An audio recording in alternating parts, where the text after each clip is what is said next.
تو اس وقت بھی جب ان کو اٹھانے کے لیے ایک آپریشن پلان کیا گیا تھا، اور جب وہ آپریشن ہوا تھا تو ہم نے دیکھا تھا کہ گرد و نواح سے ہزاروں کی تعداد میں، سینکڑوں کی تعداد میں لوگ ان کی حمایت میں باہر آ گئے تھے، جس کی وجہ سے شدید آنسو گیس کی شیلنگ اور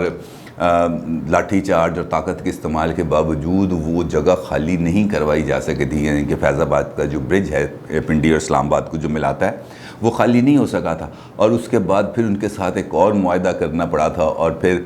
ہم نے یہ بھی دیکھا تھا کہ وہ لوگوں کو پیسے دے کے وہاں سے واپسی کا کرایہ دے کے واپس بھیجا جا رہا تھا، اور پھر وہ جسٹس فائز عیسیٰ والے کے سامنے جب یہ کیس لگا تھا تو اس کی بھی ایک پوری اب تفصیل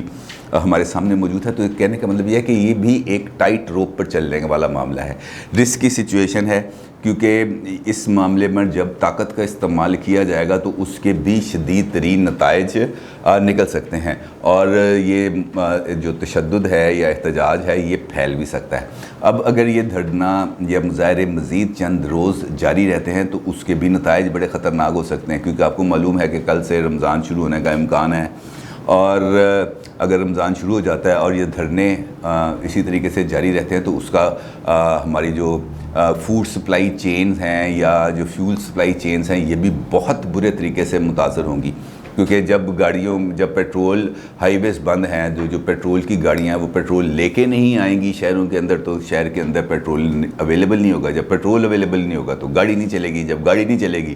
تو کوئی بندہ کسی جگہ پر پہنچ نہیں پائے گا، جب پہنچ نہیں پائے گا اس کا مطلب ہے کہ وہ کام اس دن کا تو کام ہو گیا ٹھپ۔ اسی طریقے سے جو منڈی ہے، منڈی سے اگر سبزیاں اجناس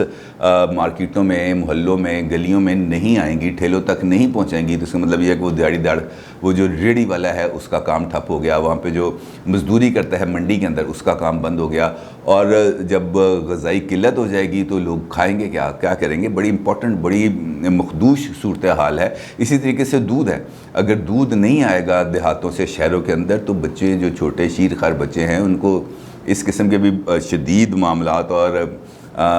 سچویشن ڈیولپ ہو سکتی ہے۔ اس طرح لائٹ ہاؤسز ہیں ہمارے جو پاور جنریشن پوائنٹس ہیں، اگر ان کو فرنس آئل نہیں ملے گا تو بجلی کا پرابلم ہو جائے گا۔ تو یہ ایک بہت زیادہ چیزیں کمپوزٹ ہیں، ایک دوسرے کے ساتھ ملی ہوئی ہیں، اور ہمیں اس کی شدت کا اور اس کی حساسیت کا ہمیں ذہن میں رکھنا چاہیے، اور یہ بات اس سے پتہ چلے گا ان تمام سچویشن کو ہینڈل کرنے کے لیے جس طریقے سے آج انہوں نے یہ پلان بنایا ہے، اس سے پتہ چلے گا کہ کیا تمام ادارے مل کر اس صورتحال کو قابو میں لانے کی کوشش کرتے ہیں، کیونکہ اگر یہ قابو میں لانے کی یکسوئی کے ساتھ تمام ادارے کوشش کرتے ہیں تو یہ ایک بات تو پروو ہو جائے گی کہ یہ عمران حکومت کے خلاف سازش نہیں تھی۔ لیکن اگر ایسا نہیں ہوتا، ہمیں کوئی یونیفائیڈ اور مربوط کوششیں نظر نہیں آتی صورتحال کو ٹیکل کرنے کے لیے، تو پھر ایک بہت بڑا کویسچن مارک ہے، کیونکہ پولیٹیکل فرنٹ پہ ہمیں دیکھیں تو پی ڈی ایم کے غیر فعال ہونے کے بعد پولیٹیکل فرنٹ کے اوپر عمران خان کے اوپر کوئی تھریٹ اس وقت موجود نہیں ہے، ماں سوائے اس کے کہ بیڈ گورننس اور مہنگائی اس وقت عروج پر ہے، اور اس کی وجہ سے عمران خان صاحب جو ہیں وہ خاصی زیادہ تنقید کی زد میں رہتے ہیں، اور تنقید اس معاملے پر ہونی بھی چاہیے، اس میں کوئی دو رائے نہیں ہے۔ سیاسی لڑائی کو سیاسی میدان میں لڑا جانا چاہیے، اور اس قسم کی چیزوں کو استعمال نہیں ہونا چاہیے، اور اگر اس کے نتیجے میں معاملہ بڑھتا ہے جس طرح میں نے بھی آپ کو بتایا، تو جس قسم کی صورتحال ڈیولپ ہوگی تو پھر کہیں ایسا نہ ہو کہ کوئی بندہ جائے اور ان کے پاس جا کے کہے کہ جناب یہ سچویشن بالکل بھی آؤٹ آف کنٹرول ہو رہی ہے، تو اب آپ کو اس پر کوئی نہ کوئی ایکشن لینا چاہیے۔ بہتر یہ ہے کہ آپ سٹیپ ڈاؤن کر دیں، جس طرح ہمارے ماضی کے اندر بھی ہم نے ایسے کئی مثالیں دیکھی ہیں جہاں پر جو حکومتوں کو اس قسم کے پیغامات دیے جاتے ہیں کہ جناب your services is no more required, لہٰذا آپ جا سکتے ہیں، لیکن عمران خان صاحب جس قسم کی شخصیت ہیں ان کو یہ پیغام دینے کا مطلب ایک اور بھوسے کے ڈھیر میں آگ لگانے کے مترادف ہو جائے گا، اور وہ میں نے آپ کو بتایا تھا وہ خود بھی کہہ چکے ہیں کہ میں وزیر اعظم نہیں رہوں گا تو کوئی بھی وزیر اعظم نہیں رہے گا، تو ایک اور لڑائی، ایک اور محاذرائی شروع ہو جائے گی جو ملک کے لیے کسی بھی صورت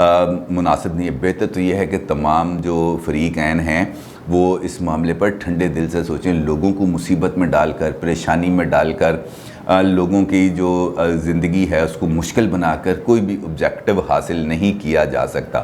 بہتر یہ ہے کہ حکومت نے معاہدہ جو انہوں نے کیا اس پر دیکھے، اگر اس پر وہ کوئی چیزوں پر عمل نہیں کر سکتی تو ان کے ساتھ بات کرے۔ اول تو وہ معاہدہ کرنا چاہیے جس پر آپ عمل کر سکیں، اور جس معاہدے پر آپ عمل نہ کر سکیں وہ معاہدہ کرنے کی ضرورت نہیں ہے۔ لوگوں کو جو فریق ہے اس کو اپنی مشکلات سے آگاہ کرنا چاہیے، لیکن جب آپ نے معاہدہ کر لیا ہے تو پھر اس معاہدے پر ہر صورت من و ان عمل ہونا چاہیے، کیونکہ اگر وہ عمل نہیں ہوگا تو پھر پرابلمز کریٹ ہوں گی۔ اور جس طریقے سے یہ قبل از وقت گرفتاری کی گئی ہے علامہ سعد رضوی صاحب کی، اس سے بھی بڑے سوالات پیدا ہو رہے ہیں۔ بڑی عجیب سی بات ہے کہ انہوں نے 20 اپریل کے بارے میں کہا تھا کہ ہم 20 اپریل کو لانگ مارچ کریں گے، تو اتنی جلدی ان کو فوری طور پر گرفتار کرنے کی کیا ضرورت تھی؟ وہ کون سا حکیم ہے، وہ کون سا دانا ہے، وہ کون سی شخصیت ہے جس نے حکومت کو یہ مشورہ دیا کہ وہ قبل از وقت ہی علامہ سعد رضوی کو گرفتار کر کے وہ کام جو 20 اپریل کو ہونا تھا وہ آج ہی شروع کر دے، اور ریئیکشن کو کیلکولیٹ کیے بغیر۔ یہ عجیب و غریب حرکت ہے کہ جو لوگ فیصلہ سازی میں ملوث ہیں ان کو اپنے فیصلوں کی نہ شدت کا اندازہ ہے، نہ اہمیت کا اندازہ ہے، نہ اس کے مضمرات کا اندازہ ہے۔ اب کل کو اگر یہ بات بڑھتی ہے، گلی محلوں تک اس قسم کے فسادات اور لڑائی جھگڑے پہنچتے ہیں، تو پھر کون اس کا ذمہ دار ہوگا؟ پھر ہم کس کو ذمہ دار ٹھہرائیں گے؟ ہم کس کو سزاوار ٹھہرائیں گے؟ یہ بہت بڑے سوالات ہیں، اور جس طرح وقت گزرتا جا رہا ہے یہ سوالات سنگین ہوتے چلے جائیں گے، کیونکہ اگر یہ معاملات کو نہ روکا گیا تو پھر یہ سچویشن مکمل طور پر آؤٹ آف کنٹرول ہو جائے گی اور کسی کے بھی کنٹرول میں نہیں آئے گی۔ پھر کسی کو یہ کہنے کا موقع نہیں ملے گا کہ مجھے سازش، میرے خلاف سازش کی گئی، یا میں نے سازش کی، یا اس نے سازش کی، یا کسی نے سازش کی۔ پھر تو نتائج بھگتنا ہوں گے، ہم کو بھی بھگتنا ہوں گے، ان کو بھی بھگتنا ہوں گے جو فیصلہ سازی کے اندر ملوث ہیں۔ اور یہ قانون نافذ کرنے والے اداروں کے لیے بھی ایک بہت بڑا امتحان ہے، کیونکہ ان نے ان مظاہرین سے مقابلہ کرنا ہے جو اسی نبی کا نام لیتے ہیں جس نبی کا نام آپ لیتے ہیں۔ بڑی ٹیکنیکل اور بڑی سینسٹیو سچویشن ہے جس کے اندر ہم اس وقت گزر رہے ہیں، اور اس ٹائٹ روپ سے اگر ہم اچھے طریقے سے، بردباری سے، سمجھداری سے، سوجھ بوجھ سے گزریں گے تو ہماری بقا ہے۔ ادروائز حالات خراب ہوتے ہوئے مجھے نظر آ رہے ہیں، اور اللہ نہ کرے کہ خرابی اس صورت پہ پہنچ جائے جس کا اندیشہ ہے۔ اپنی رائے کا ضرور اظہار کیجیے گا۔ آپ کا بہت شکریہ۔ اللہ حافظ۔